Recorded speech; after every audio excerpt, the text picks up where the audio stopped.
You may not agree with the strat detailed in this video. If you prefer a different one, please share it in the comments. Sulfuron Harbinger. Sulfuron has 4 adds, including himself, for a total of 5 targets. You want a tank per target, and you want Sulfuron pulled out of the group. You see a hunter pulling Sulfuron back right now, and the tank is going to pick him up.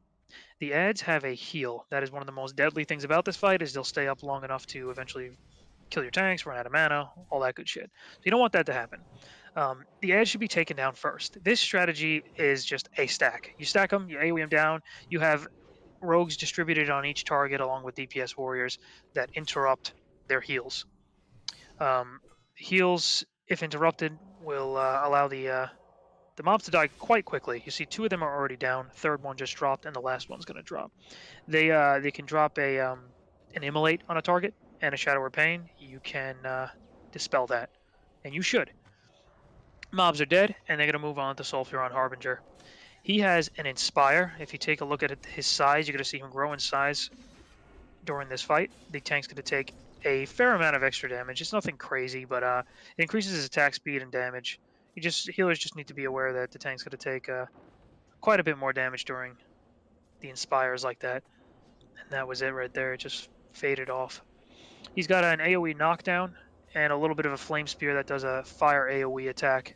You want to just make sure he's out of the group for that type of stuff. You don't want him pulled through the group because he can knock down a bunch of healers during the pull, which could lead to one of the Sulfuron guard tanks dying if their healer is stunned for a couple seconds.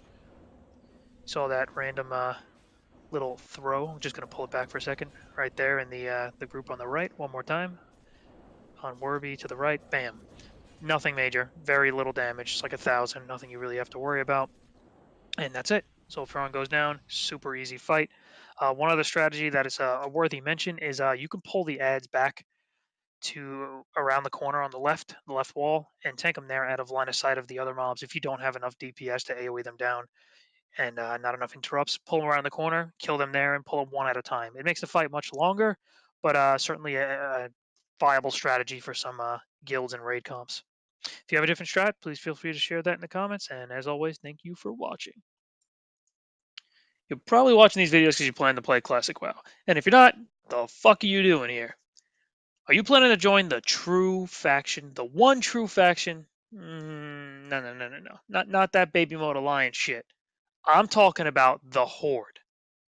Do you want to be part of an experienced guild? A guild that strives to be the best of the best in both PvE and PvP? Does that sound good to you so far? How about weekend raids? Does that sound good? If you answered, this guy sounds like fucking Ray Romano, then this guild may be the one you're looking for. Head to Oran'Thul.com and drop in an application. If you have any questions, feel free to add me on Discord, Nekrage0108, and I will talk to you then.